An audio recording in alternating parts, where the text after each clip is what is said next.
Tonight, the post-9/11 discourse about terrorism and domestic terrorists is back with a vengeance, as is the defining mentality of that era, a constant attempt to exaggerate fears and inflate threats with the principal purpose of putting the population into so much fear that it will acquiesce to any new powers the government attempts to seize in the name of stopping it. Over the last 2 months, we have seen one attack on core free speech rights after the next, all justified by the alleged threat of anti-Israel activism. Activism that is now routinely being labeled, quote, domestic terrorism. I guess domestic terrorism without the bombs and the explosions and the death threats and the violent and fatal attacks on people. Now, we have covered many of these erosions of core free speech rights since October 7th, and especially since the campus protests against the Israeli war in Gaza began, and we'll do so again tonight, but it is hard to overstate how extreme and excessive was the bill that was passed this week with the support of the leaders of both parties in the American House of Representatives.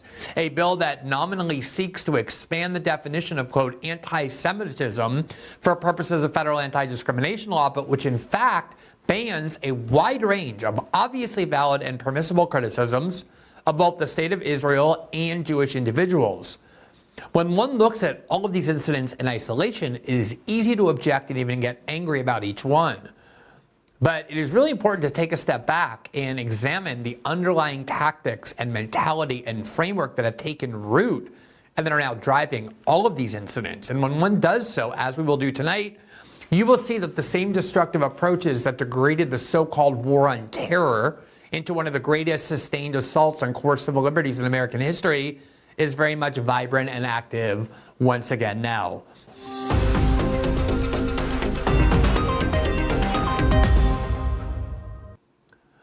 What propelled me to stop practicing law and to instead begin writing about politics was the constant excesses of the war on terror, specifically the attempt to repeatedly put the American population into fear about so-called domestic terrorists and foreign terrorists after 9/11, and constantly increase that fear level so that the population, as all scared populations do, will acquiesce to any power that the government wants and says it needs in the name of defending people from that threat.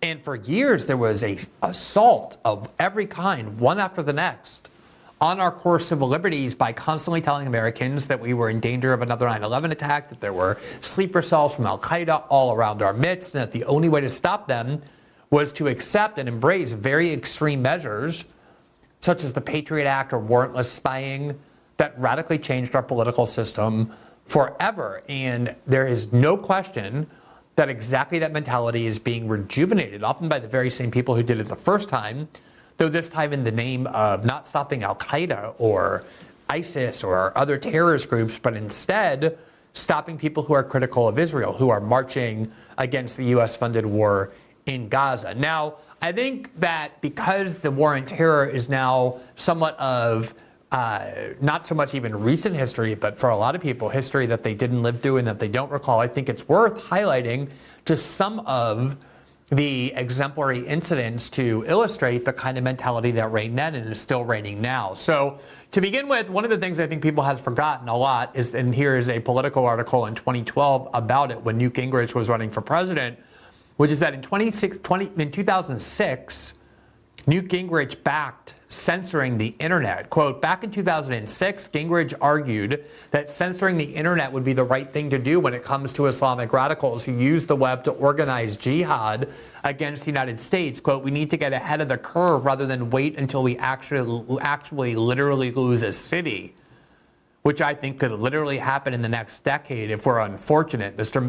Gingrich said during a speech in New Hampshire, according to a story I wrote at the time for the New York Sun. Quote, we should now be impaneling people to look seriously at a level of supervision that we would never dream of if it weren't for the scale of this threat. I remember very well when Newt Gingrich said that, because 2006 was just a year after I had started writing about politics. And obviously when you have a major politician standing up and saying that the threat of terrorism now justifies amending the Constitution, amending the First Amendment, to allow for a kind of political censorship by the government in the name of terrorism that we would, as he said himself, never dream of previously, that's going to attract my attention. Here from NBC News in November of 2006, quote, Gingrich's free speech warning sparks debate.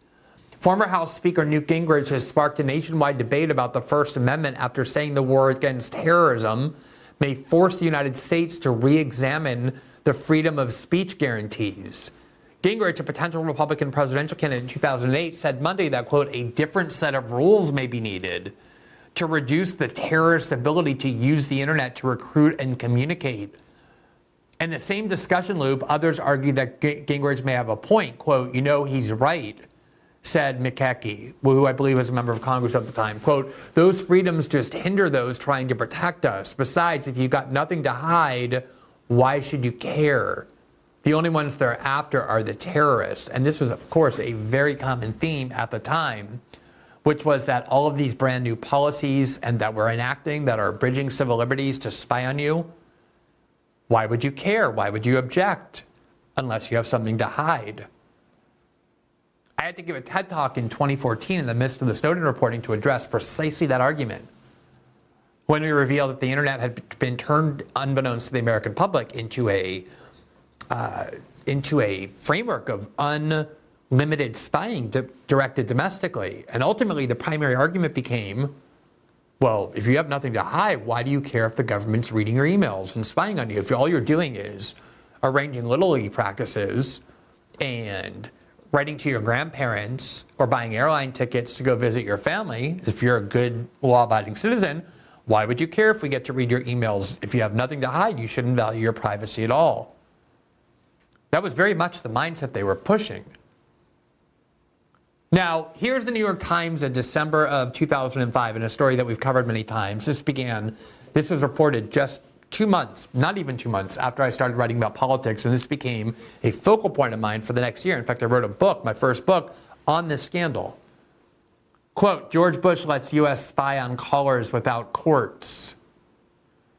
And here's what the New York Times reported, quote, after the September 11th attack, President Bush secretly authorized the National Security Agency to eavesdrop on Americans and others inside the United States to search for evidence of terrorist activities without the court-approved warrants ordinarily required for domestic spying, according to government officials. Quote, this is really a sea change, said a former senior official who specialized in national security law. Quote, it's almost a mainstay of this country that the NSA only does foreign searches. How is this justified? That a secret warrantless spying program aimed at American citizens was secretly implemented? Quote, the Bush administration views the operation as necessary so that the agency can move too quickly to monitor communications that may disclose threats to the United States, the official said. Defenders of the program say it is helping disrupt terrorist plots and prevent attacks inside the United States. This is how everything began being justified. From torture to kidnapping people off the streets of New York or off the streets of Europe and sending them to Syria and Egypt to be tortured. Even arresting American citizens on U.S. soil, as they did with Jose Padilla in 2002 at Chicago International Airport, and then imprisoning him for the next 3.5 years with no charges of any kind, not even allowing him to talk to the outside world, simply based on the then Attorney General John Ashcroft's decree that he was, quote, the dirty bomber trying to import a radiological weapon into the United States to detonate it. And I remember thinking at that time, that's the one red line that you would never think the government could cross in the United States. Namely, imprisoning American citizens arrested on American soil without having to charge them with any crime or give them any due process under the law. Jose Padilla sued, claiming his constitutional rights had been violated. And right before the Supreme Court was set to rule on it, the Bush administration was very worried that they were going to rule, the Supreme Court was, that you can't do that. They finally brought charges against Jose Padilla, and they did not even include the original claim that he intended to import a radiological bomb onto the United States soil. He ended up pleading guilty to lesser charges, but he was held for 3.5 years, an American citizen, with no due process, no access to court, no lawyers.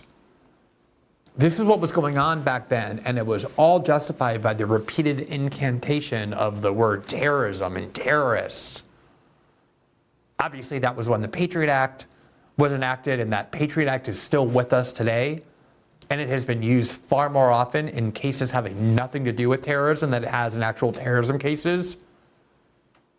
And that, of course, is the spying program that in 2005 the New York Times exposed. And that is the spying program that Congress went in 2008 when Nancy Pelosi and the Democrats controlled the House and retroactively legalized that program by allowing the NSA and FBI to spy on Americans without the warrants required by law. That was the law that Mike Johnson, working with the Biden White House, ended up renewing, even though there's been mountains of evidence of abuse, and they renewed it without any reforms, any meaningful reforms, including a wire requirement. Do you see how, warrant requirement, do you see how all this gets connected? And when people get put into fear, and when they're able to be scared enough to acquiesce to powers, these powers stay forever. There's never anything temporary about them.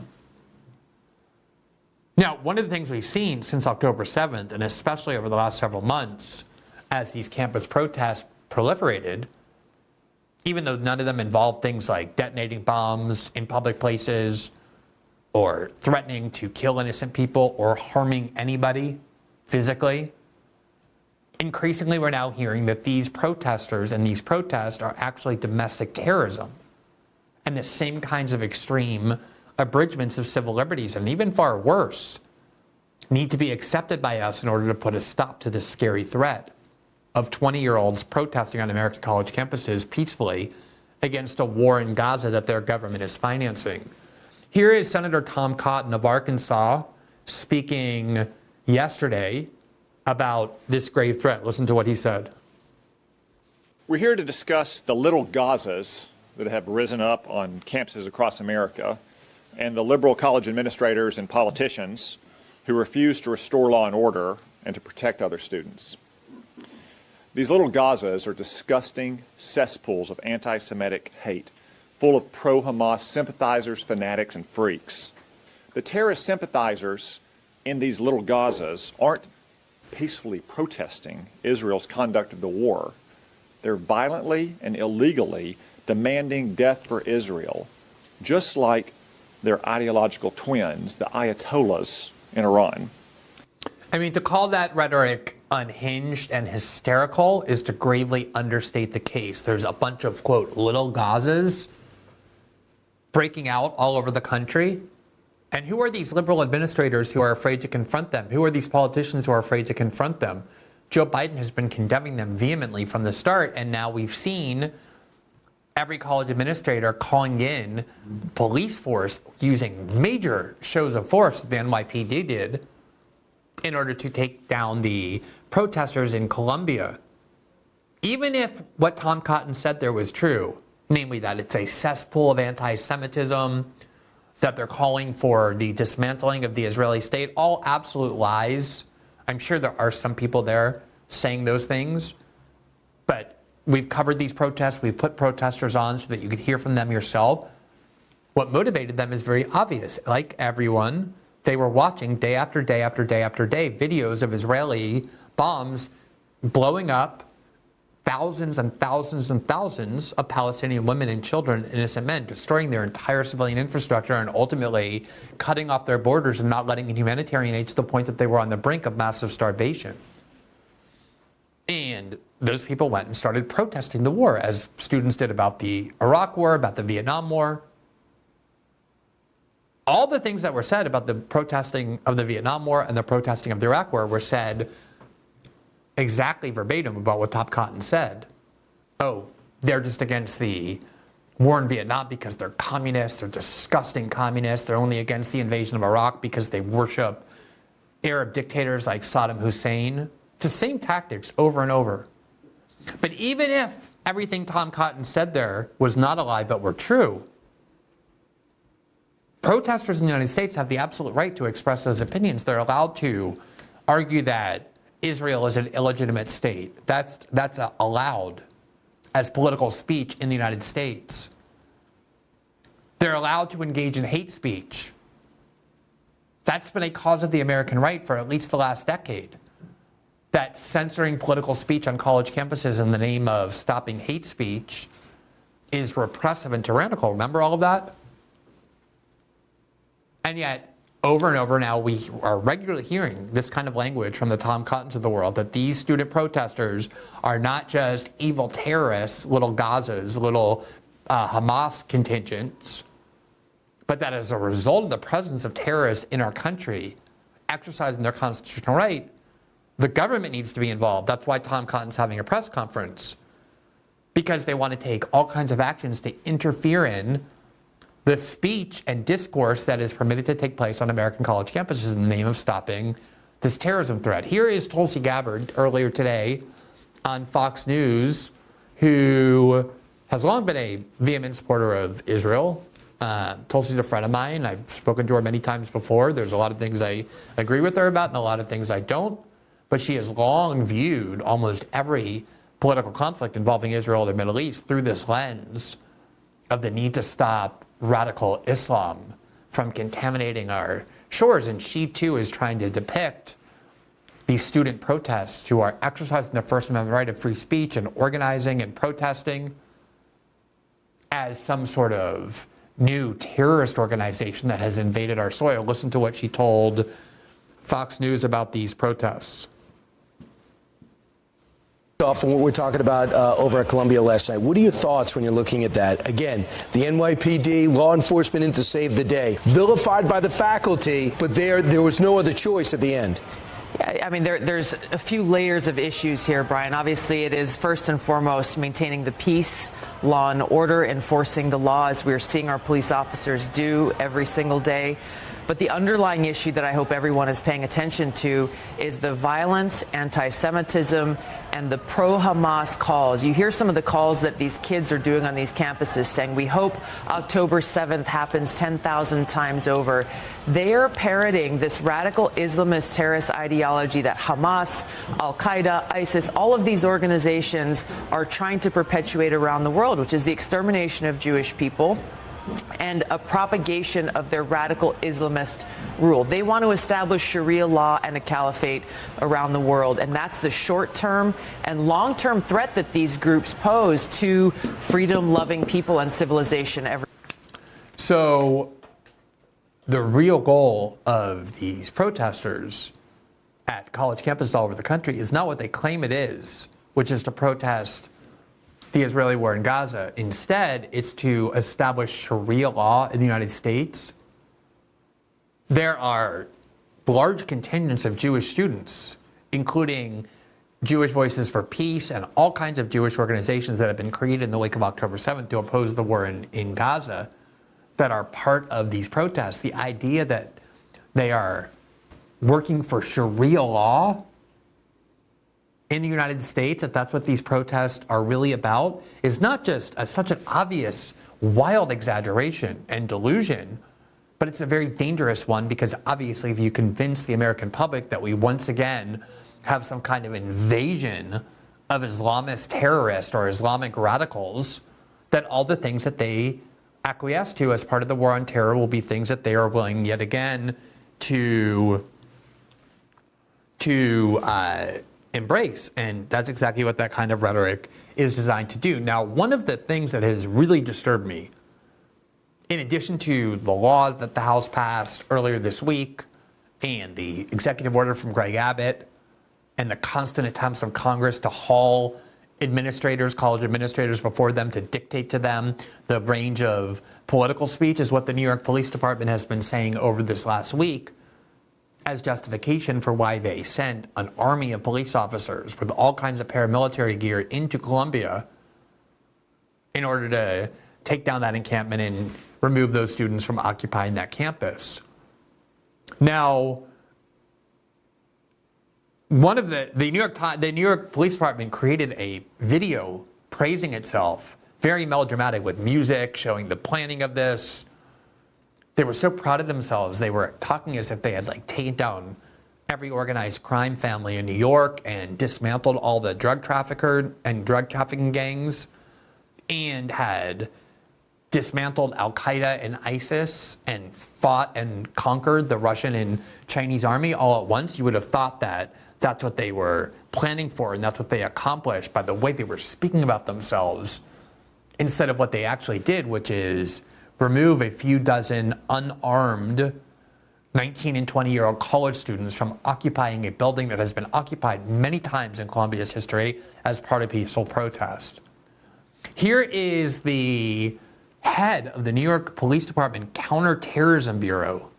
That's who they assigned to these protests at Columbia and across New York City and other colleges as well. A counterterrorism bureau. So the assumption, again, is that they're trying to take this protest movement and turn it into a terrorist threat. Now, it is true that there's some civil disobedience going on. If they occupy a building and the administration tells them to leave and they don't, they're technically in violation of administration policy. But there have been a lot of protests that have done similar things that the American right has cheered. Obviously, there are a lot of people who think that the January 6th defendants either are heroes or were excessively punished. Needless to say, the January 6th protesters did engage in illegal behavior, even the peaceful ones. They broke windows, they marched into the Capitol. A lot of them fought with police officers, assaulted them violently. None of that has happened in these protests. There's the trucker protest in Canada, which I defended on every civil liberty ground. But they also broke the law. They purposely moved their trucks in order to block transit, to block traffic for days to protest the government's COVID mandate policy. There's a farmers' protest in Holland that is also engaging in civil disobedience and shutting down transit and the flow of farming goods throughout the country. That's what protests entail. And you have to distinguish between protesters who break minor laws, but who do so peacefully in the sense that they're not violently and physically attacking other people, and protesters that are merely engaged in a form of civil disobedience that might be disruptive, but by no means is some grave threat. And yet the New York Times is counting this as a counterterrorism action. Do you see how systemic the effort is to turn this protest movement against Israel and against its war in Gaza into itself a terrorism threat? Here is Rebecca Weiner, the head of the New York Police Department Counterterrorism Bureau, explaining why the New York Police Department needed to do what it did. This is not about students expressing ideas. It is about a change in tactics that presents a concern and a normalization and mainstreaming of rhetoric. And I'm not just talking about language, I'm now talking about tactics, and that's what shifted our response yesterday. But a normalization and mainstreaming of rhetoric associated with terrorism that has now become pretty common on college campuses, right? You see people wearing headbands associated with foreign terrorist organizations. This happened in October when you had a viral TikTok reissuing of Osama bin Laden's 2002 letter to America. So that's a larger concern. Why is the New York Police Department sitting in judgment of what rhetoric, what political rhetoric they think is, quote, dangerous or impermissible? Why is she talking about the way in which people on TikTok discovered an Osama bin Laden letter explaining to America why Al-Qaeda viewed the United States as a threat to it? An important historical document, an important set of grievances to understand. Remember how quickly they acted to demand that TikTok censor any discussion of that Osama bin Laden letter. Young people were learning for the very first time what the grievances were in the Middle East that generated so much anti-American sentiment. They had been fed a pack of lies. Or even if you don't think they're lies, even if you think they had the truthful version, of course you want young adults understanding history by understanding the grievances of each side. And that was one of the most disturbing things when they said, no, you cannot read that letter. And they forced TikTok to ban it from its website. The Guardian removed it. Why is the New York Police Department talking about the discussions that took place in TikTok among young people regarding this letter that they learned about for the first time about why Muslims and Arabs had so many grievances against the United States involving interference in that region. This is not an appropriate role for the New York Police Department and its Counterterrorism Bureau to involve itself in. Rebecca Weiner is a fanatical supporter of Israel, and she has every right to do that. But to take protesters and talk about their rhetoric being unacceptable or dangerous, and to talk about discussions of the Osama bin Laden letter as a concern, a counterterrorism concern of the New York Police Department, do you see the level of free speech abridgment that the police are now sitting in judgment of what kind of speech is too extreme, what kind of speech cannot be allowed on college campuses? There's a lot of New York Police Department officials speaking this way. Let's hear the rest of this. Separate from what happened yesterday, but they're related. We do not want ideas, we do not want campuses, which are where people are supposed to be learning and being in a conducive environment for all of the things that we do in schools, being turned into places where people are committing vandalism, property damage, and committing crimes. Now, here is Eric Adams, the mayor of New York City, who also was very proud of himself for what the New York Police Department ended up doing, and listen to his explanation about why he thought this was so important. When I first started seeing the protests take place in the city, it just did not fit right. I saw similar indicators from the Black Lives Matter. When I saw protests taking place in the city that did not sit right, who is Eric Adams to decide which political protests are acceptable and which ones aren't, based on the ideas that they're expressing? He's a very vocal supporter of Israel as well. Eric Adams is. You almost have to be to win the mayorship in New York City. And again, that's his right to be as supportive of Israel as he wants, but people have every right to protest a war that their government is funding in Gaza. And yet his comments make clear that he does not think that's true. It just did not fit right. I saw similar indicators from the Black Lives Matters march when it was brought to my attention that there were those who came to the city to disrupt our city, and she was able, through her team, was able to conduct an investigation, and what I feared was actually materialized and actualized by those who were on the ground. And I know that there are those who are attempting to say, well, the majority of people may have been students. You don't have to be the majority to influence and co-op an operation. That is what this is about. And so if we want to play the word police, you could do so. I want to play the New York City police, where we're going to protect our city from those who are attempting to do what is happening globally. There is a movement to radicalize young people.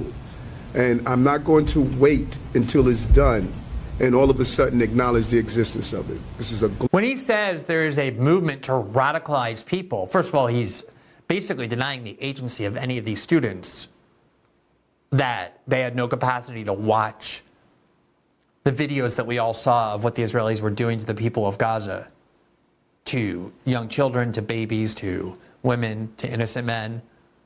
They had no agency to be able to hear from Palestinians talking about what was happening in Gaza, to hear from human rights organizations, to see the Israelis bombing an aid car with a World Hunger Organization that has become very celebrated around the world, that they can't respond to any of that and go and protest because they're horrified by what they're seeing and knowing the Biden administration is the one financing and arming it. No, it must be that they're being radicalized, but being radicalized is nothing more than speaking and influencing other people to understand a point of view and a cause. That's what we all do. We all try and communicate to persuade people to see our causes the way we see them. That's what free speech is about. And so, again, for the mayor of New York City to say that his problem, the reason why he's activating the police force, is because there's an attempt to radicalize our students, meaning radicalize them against the Israeli war in Gaza, or U.S. support for Israel, which is something everyone has a right to do, again, shows this repressive mindset, the one that drove the war on terror. You just call everything terrorism that you don't like, and then everything becomes justified in the name of stopping it. Global problem that young people are being influenced by those who are professionals at radicalizing our children. And I'm not going to allow that to happen as the mayor of the city of New York. How can the mayor of the city of New York not allow people to engage in free speech? And this idea that there are these professional protesters or professional radicalizers, who are these people? There's nothing wrong with being a professional protester. You can, even when you're not in college anymore, continue to react to injustices in the world by using your First Amendment rights to protest and organize against them. That's the right of everybody, on the right, on the left. Anybody has that right. What you don't have the right to do is to be the mayor of New York City and decide that you're going to use the police force because you're angry that views that you consider radical are proliferating. And he keeps calling them among our children. These are adults. College students are adults. They're young adults, but they're adults. And they have every right to protest whatever they want. It's a tradition in the United States that goes back decades of young people protesting the policies of the government that they dislike. Here's another New York City Police Department official, the deputy commissioner, whose last name is Katz, who also made a lot of statements about what he thinks is the role of the New York City Police Department in policing thought and opinions in the city. I believe about 99% are students. And, Chief Shell's going to talk about some of the literature and the leaflets that we found at both of these sites, one being here at the new school, the other one being at the NYU. I just want to say, and I said it before, there is somebody behind this movement. There is some organization behind this movement. The level of organization that we're seeing in both of these encampments here and at Columbia, leaflets on how to protest, leaflets on how to commit civil disobedience, leaflets on what to do when you get arrested, leaflets on what to say to the police when they ask you. You're allowed to circulate leaflets advising protesters what their rights are. What their rights are if they get arrested, how to engage in civil disobedience in a safe way. Of course, if people are breaking the law, that is a responsibility of the police. But on the scale of crimes in New York City, peacefully occupying a college building that has been occupied many times for decades as part of protest is hardly something that warrants the massive attention of the NYPD. What's clearly motivating this is the distaste for their cause, for their opinions. And they're saying that over and over. That, leaflets were distributed advising them of what their rights are if they get arrested. That's something that civil liberties groups do all the time and have every right to do. There is somebody funding this. There is somebody radicalizing our students. And our Deputy Commissioner of Counterterrorism and Intelligence will find out who it is.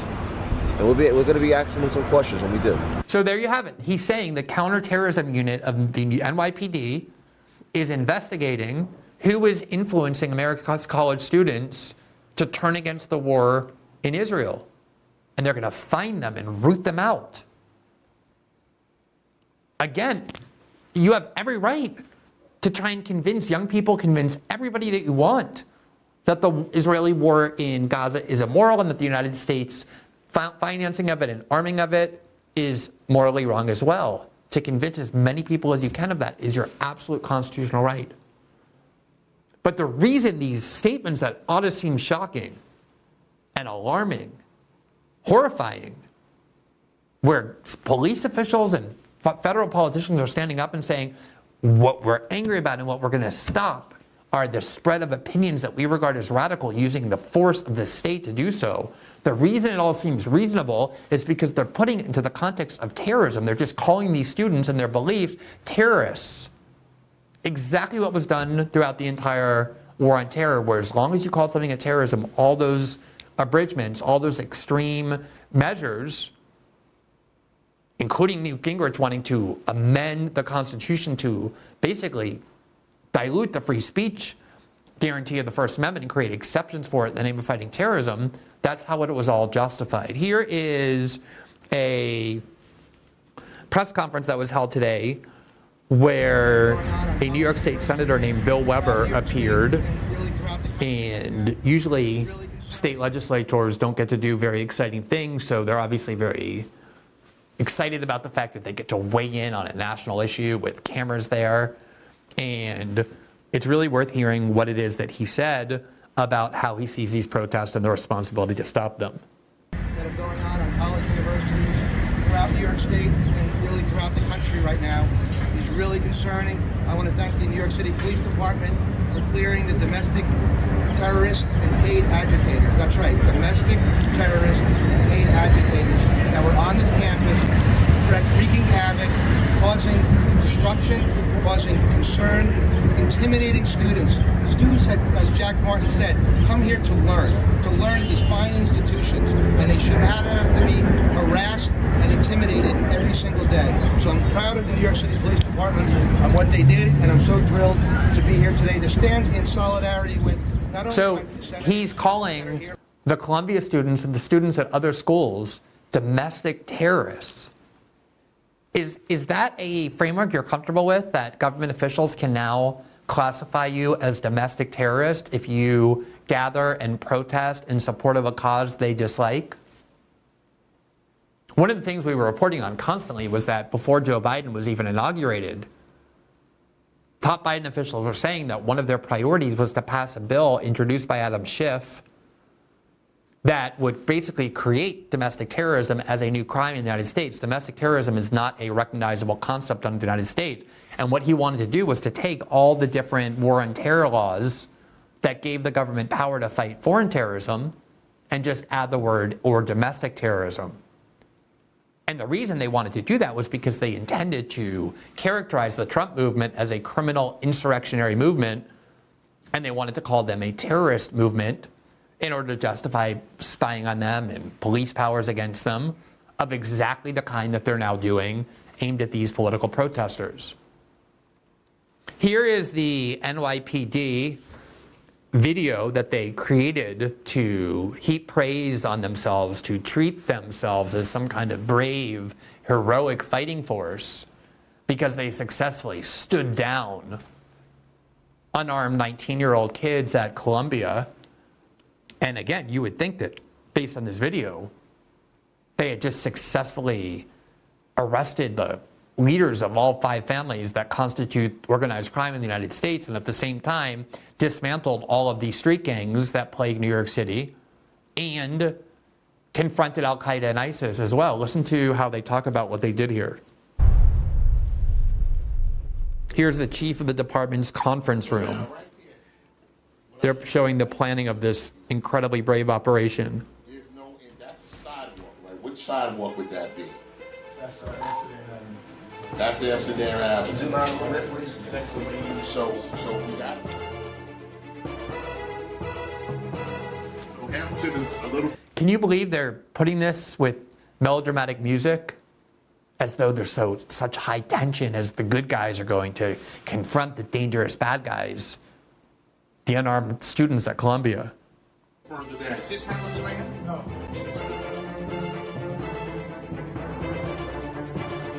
You believe that all the entrances are some kind of... This is very similar, this picture, like they're in the Situation Room, to the one that the Obama White House released, where Obama and Hillary Clinton and John Brennan were all watching the Navy SEALs go and confront and ultimately kill Osama bin Laden. This is the kind of ethos, the kind of film spirit that they are trying to copy. And again, the implication is that they're confronting dangerous terrorists rather than who they confronted, which are people who didn't resist, who marched out, who used no weapons, who wielded no weapons, who didn't even fight the police at all.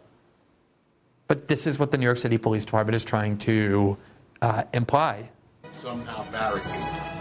What entrance do we believe is the entrance where we have the least resistance?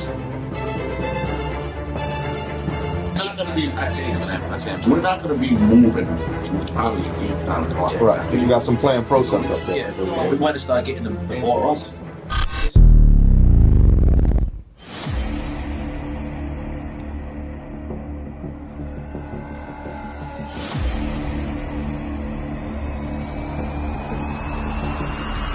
Police officers with all kinds of helmets and paramilitary gear, and the big truck that they're using to go and confront these students to enter this dangerous building. I mean, they're really acting like they entered some sort of ISIS camp and took down like the world's most hardened and Right now, well-armed and dangerous Hamilton terrorists. building in the Columbia University. We're on the third floor of the methodically going through the building, looking for the student protesters that took over this building. As you can see, the emergency services behind us, conducting operations. We're checking each floor. We're checking each door. As we come over here, you can see that they have set up sort of an encampment inside of the classroom. There's sleeping bags. Oh my God, they have like sleeping bags on the floor they found. These people are monsters. They're like a minute away from blowing up the entire New York City subway system. Can you believe the New York City Police Department filmed itself in this incredibly simple, rudimentary operation and then produced a propaganda video complete with dangerous music and suspenseful lighting and a narration that suggests that these police officers were engaged in one of the most dangerous operations seen in the history of the New York City Police Department, and yet with great skill and courage, they were able to carry it out and protect the good people of New York City from these terrorists who were occupying this building? It's all over the place. And when we actually came in here, they actually had the desk barricaded up to the window. So that oh wow, they had like school chairs, like the kind that you find in nursery school, like those little desks, those little chairs with the attached desk, these little wooden desks. They piled about 8 of them up and put them against the door, and yet the New York City Police Department was able to overcome that incredibly sophisticated show of resistance and force to try and stop them. They didn't blink. They stared down these wooden chairs. They got through the wooden chairs. They put those sleeping bags that they found and they collected them, and they did not allow them to remain on the floor. And courage like that is unfathomable. we're going to come in and get them. Thorough job by ESU so far, as professional as can be, making sure everything is safe before we move on. Feel totally comfortable, totally safe with these guys. This is who you call when it... Oh wow, he feels totally safe with like 1,000 heavily armed police officers equipped with paramilitary gear and night vision and goggles and massive guns. He feels totally safe because they're such professionals, even though they're facing down about 100 unarmed college kids. He's not scared at all. Police need help.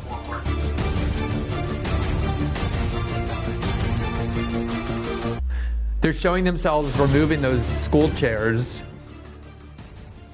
and then they're going in with shields, and there's hundreds of them. And they're taking out college students in handcuffs. There's more scenery of the wooden chairs, the wooden school chairs. There's like a stroller there. Oh, there's a broken window.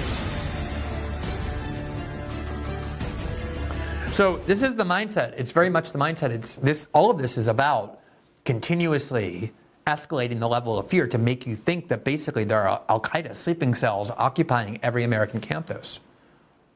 And it's not just rhetoric, it's being accompanied with all kinds of action. Now, watching Fox News, ever since October 7th, I've been talking about this for a long time.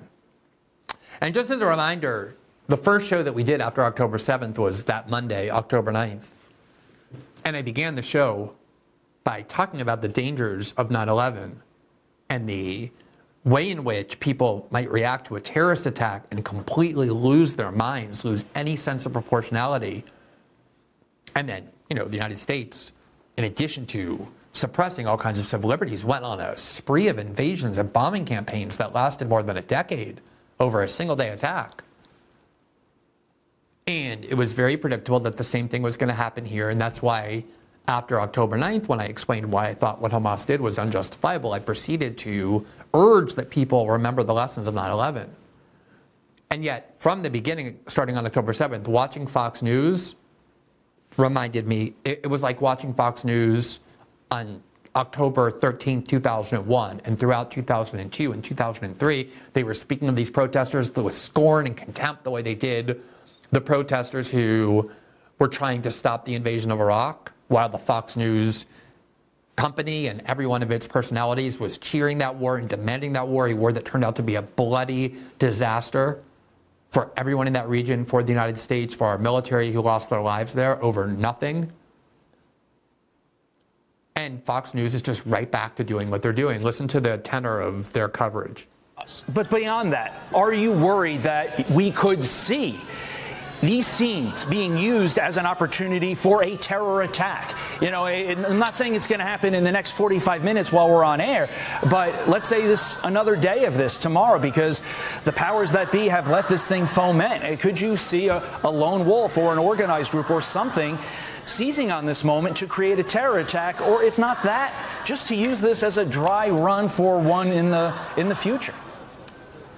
Oh, absolutely. I think when you see these crowds and everything that's going on, and based on what was happening in New York, they probably have made some plans altering what they're looking at doing. So you always have that, and then you always have the lone wolf factor that may take the opportunity that just gets into this, and then it is his or her opportunity to do something that they want to personally get that response from. They were looking at this student protest at UCLA, and the only violence at this protest ended up being the following day, when a bunch of pro-Israel counter-demonstrators showed up and began trying to dismantle the encampment, throwing metal barriers and blockades at the protesters, throwing chemical weapons into them, like tear gas and the like, pepper spray. There were protesters that were injured, pro-Palestinian protesters. That ended up being the only real violence at any of these protests. And yet Fox News looked at this protest and said, should we expect a terrorist attack to emerge out of this?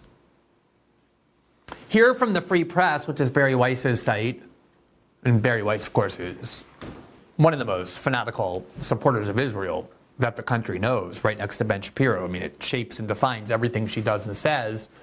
From Francesca Block, the title was, quote, "The Micro Intifada, How American Protesters Are Being Trained in Militancy." Quote, "Guides created by radical groups are teaching pro-Palestinian students to use violence on campus.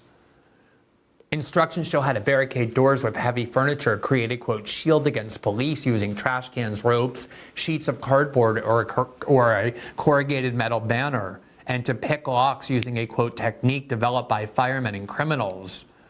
If these less destructive methods don't work," the guide says, quote, "more aggressive options are abundant, such as using a crowbar to open a window." Notice that none of them suggest, let alone encourage, the use of actual violence against protesters. And again, the only real violence that we've seen since these protests began was at UCLA, when counter-demonstrators showed up who support Israel and began physically attacking the pro-Palestinian protesters who were there. And yet the tenor of this media coverage constantly is hysteria. Hysteria. It is unhinged beyond belief. Depicting these people who are protesting a war as starting a violent intifada, as being part of Hamas, part of terrorist organizations. This is the environment, the fear-mongering environment that has ushered in all of these government measures. This is the framework, the groundwork that you need to lay. Here is Laura Ingraham, who decided to invite on a student at North Carolina because the students at North Carolina became heroes of the American right and the pro-Israel wing of the Democratic Party because protesters had raised a flag of Gaza, and they took the flag of Gaza down and put the American flag up, and they were depicted, oh, look, these are the patriots we love. And so Laura Ingraham had on one of these great American patriots there to defend the American flag. Only the problem was he wasn't there to defend the American flag, as he says himself. He was there to defend the Israeli flag. Here's what he told her. Isaac Mala. Isaac, what motivated you to defend the flag? Yeah, well, first of all, thanks for having me on. I really appreciate it. And I'll say, when we talk about motivation for the flag, the primary reason I was on that quad, right, before this ever even began to become an American issue, I was on there because I'm Jewish and I'm Orthodox, and a lot of members that were holding up that flag were. And so we were there really just kind of holding up our Israeli flags and trying to stop hate, and there's been a lot of anti-Semitism around the country. So we were there first and foremost for our country of Israel. When this These were the people who were depicted as the American patriots we all admire and love so much, these great devotees to the United States. And repeatedly he said, oh, I was there because I wanted to defend our Israel, our country, Israel. I was there because I'm a Jew and I wanted to go and wave Israeli flags. And the whole time the video next to him is playing, and there's a bunch of counter-protesters waving the Israeli flag, not the American flag, the Israeli flag. And they became, these University of North Carolina frat boys, such a cause célèbre that someone created a GoFundMe fundraising account to throw a party in their honor. And I think the last time I looked, it was something like $250,000 had been donated to them by people who decided that these were the great American patriots. And yet he himself said, actually, we weren't there to defend the American flag. We were there to defend our flag, the Israeli flag. Now, under the new law that was passed by the House, and it's not yet a new law, it needs to go to the White House and to be passed the Senate as well, but if that becomes law, one of the things that you are not permitted to say that is formally classified as anti-Semitism for anti-discrimination law on a federal level in education and public accommodations is to suggest that a Jewish person has more loyalty to Israel than they do to the United States. That's banned. That's now officially bigotry. I just showed you that person. Laura Ingraham said, what motivated you? He said, we wanted to go and defend our Israel. We wanted to go and wave the Israeli flag, not the American flag, the Israeli flag. And so if you wanted to observe about this person, clearly he identifies, as he said, with the country of Israel and not the United States. That would be illegal under federal law. That would be classified under this new law that the House passed, that it wildly expands the definition of anti-Semitism, and it specifically includes examples, including saying that a Jewish person has more loyalty to Israel than to the United States. That is part of the thing that would be banned, what I just said about that person, based on what he himself told Laura Ingraham. Now, Matt Orfalea, who is one of the best videographers, and he constantly includes at the end of his videos a montage of people butchering his name because it's a very difficult name to say. I believe it's pronounced Orfalea, but that's one of the pronunciations that he includes in the mocking montage of people who are talking about his videos. But he created a video for us last year that was designed to show Nicole Wallace as what we called her, the Typhoid Mary of disinformation. It was one of the most watched videos on our page. More than a million and a half people have watched that video. It was brilliantly done. And he focused on this complete hate crime hoax where a Jewish student claimed that pro-Palestinian protesters surrounded her and were chanting vulgar and hateful acts against her, were threatening her, and then stabbed her in the eye with a Palestinian flag. That's what she claimed. And she was all over the news, where media outlets were repeating this over and over and over and over again. And if you watch the video, you will laugh. Nobody paid any attention to her. They were marching by her, and a bunch of people were carrying flags, and one of the people walking by her accidentally had contact with that flag and her. I mean, if you hear someone saying, I got stabbed in the eye, you would picture a person taking a flag and just pounding it into the person's eye. That's what it means to get stabbed in the eye. She barely got brushed. I mean, you see her in these interviews. There's nothing wrong with her eyes at all. They're perfectly healthy and normal just the day after she got stabbed in the eye. But that is part of what this framework as well is. This environment is our constant hate crimes hoaxes, where there's complete inventions of attacks of this kind. And watch how the media treated this. Anti-Israel protests turning violent. Our next guest saying, quote, I was stabbed in the eye. Stabbed for being a Jew. There's a video on my Twitter. We will not stop. We will not rest this close. Divest. We will not stop. We will not rest this close. Divest. See, I can't move forward. We will not rest this close. Divest. We will not stop. We will not rest this close. Divest. We will not stop. We will not rest this close. Divest. This close. Divest.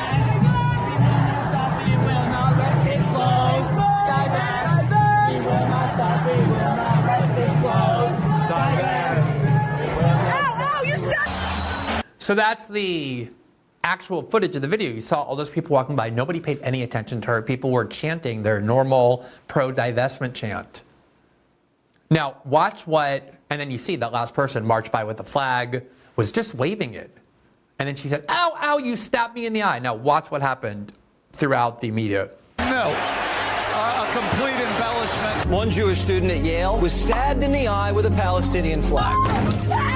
Stabbing students in the eye with flags. Stabbed in the eye with a Palestinian flag. Saying that her eye had been messed up. That she was assaulted. Stabbed in the eye with an anti-Israel protester's flag.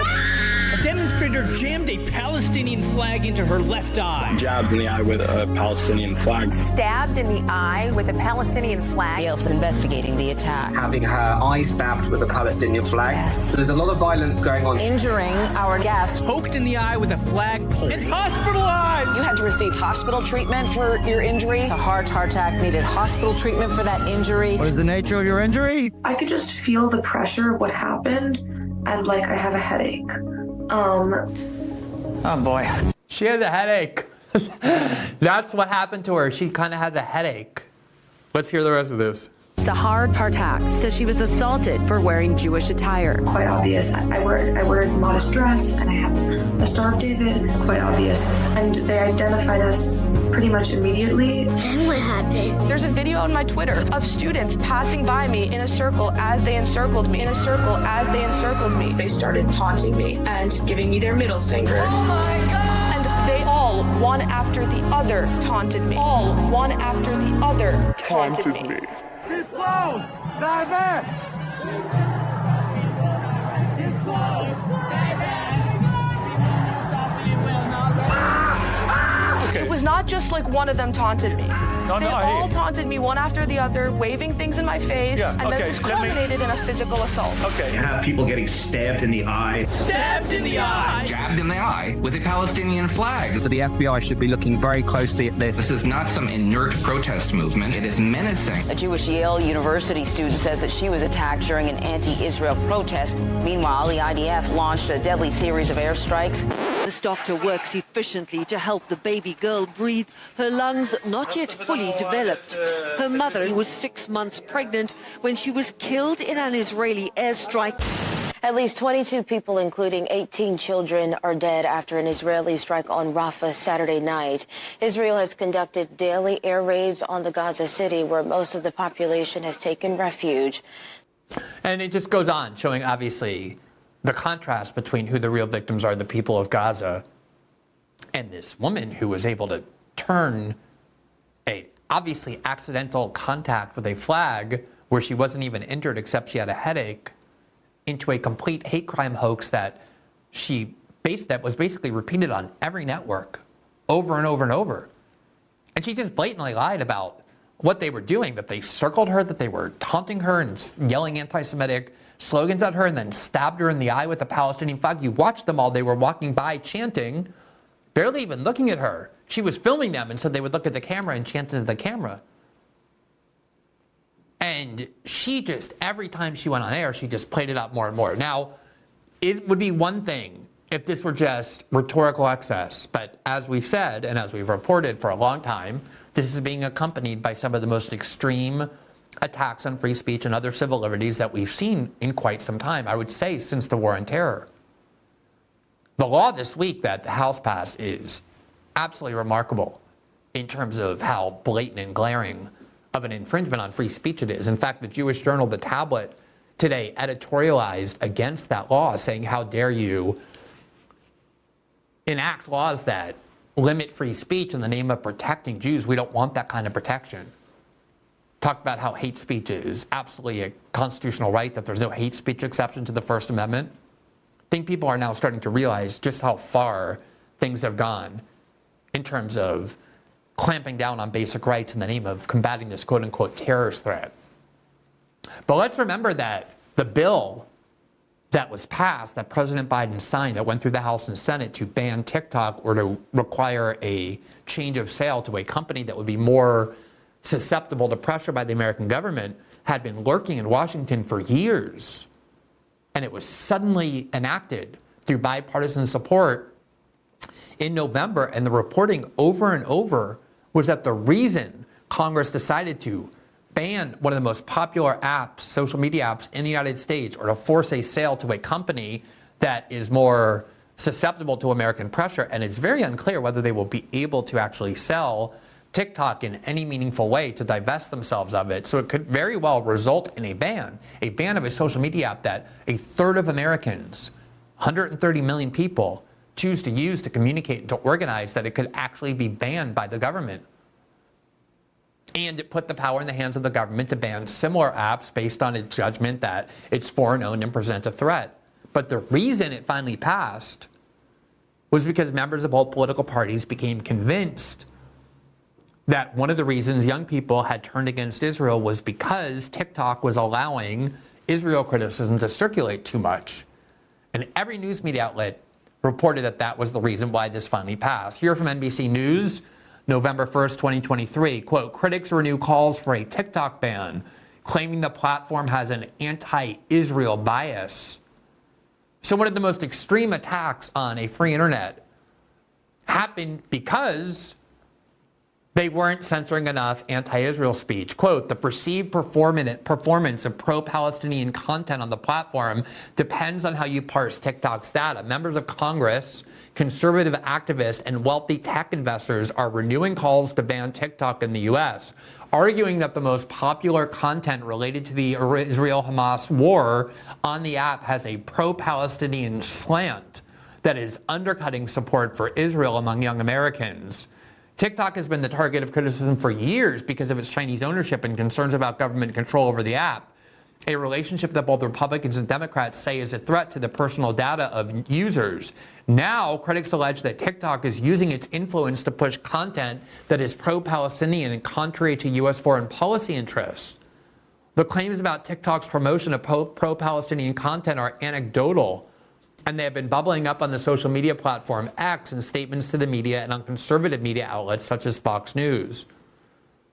That became the tipping point for why they were able to finally get TikTok banned, such a draconian step, because they convinced members of Congress in both parties that there was too much criticism of Israel being circulated, and that was the reason why so many young people have turned against the Israeli war. That was the reason they finally got it passed, because of concerns about too much criticism of this foreign government in Tel Aviv. Here from the New York Times, November 8, 2023, right in the headline, lawmakers renew calls to ban TikTok after accusations of anti-Israel content. Quote, the criticism has put the popular video app on its heels at a precarious time. TikTok is back in the crosshairs of Washington, with Republican lawmakers again calling to ban the popular short-form video app amid accusations that it is amplifying pro-Palestinian and anti-Israel videos through its powerful algorithmic feed. In the past week, Senator Josh Hawley of Missouri asked the Biden administration to outlaw TikTok for its, quote, ubiquity of anti-Israel content. Representative Mike Gallagher of Wisconsin said the app was, quote, brainwashing American youth into sympathizing with Hamas. Senator Marco Rubio of Florida accused Beijing officials of using TikTok, whose parent company is based in China, to spread propaganda to Americans. In March of this year, The Verge published an article entitled, quote, How the House Quietly Revived the TikTok Ban Before Most of Us Noticed. An unusually fast process. Quote, an unusually fast process, a classified briefing, phone lines clogged with teenagers in, quote, tears, in near tears. The bill meant to force the sale of TikTok passed by a landslide. Many members have already looked skeptically at the proliferation of pro-Palestinian messages on the app in the wake of the October 7th terrorist attack by Hamas and the subsequent Israeli response that has killed tens of thousands of Gaza residents. Some lawmakers have accused the app of boosting these messages at the behest of the Chinese government. TikTok has denied this, saying that between October 7th and November 2nd, hashtag I Stand With Israel had 1.5 times more views than the hashtag Stand With Palestine. So TikTok has to try and prove to save itself that there's more pro-Israel content on the app than pro-Palestinian content. Look how many government measures there have been and how many threatened government measures there are to seize greater power and curb more free speech rights.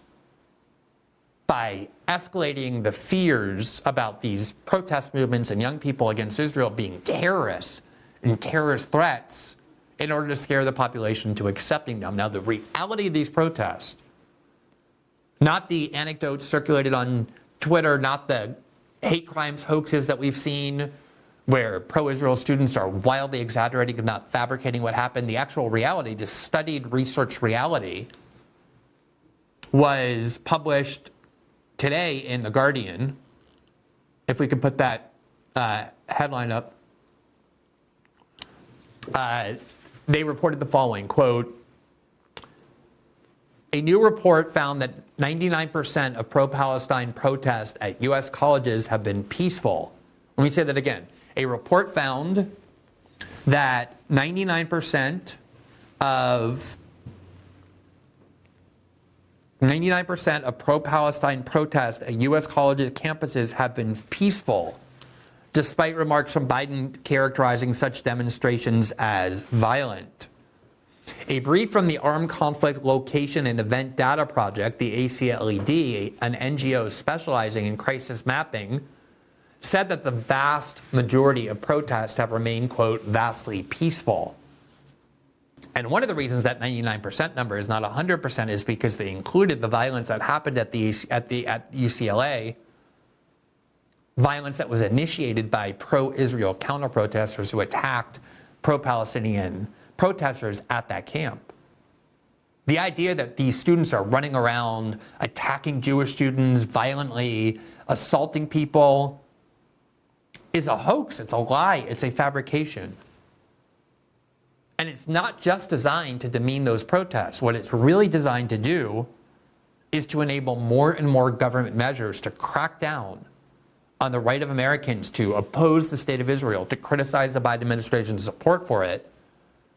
And the tactics that are being used, the mentality underlying it, the framework that is being constructed is exactly the same one that we watched them construct after 9/11 that led to all of the abridgments of the war on terror. And those abridgments remain permanent, and the ones that are being ushered in now will absolutely remain permanent as well.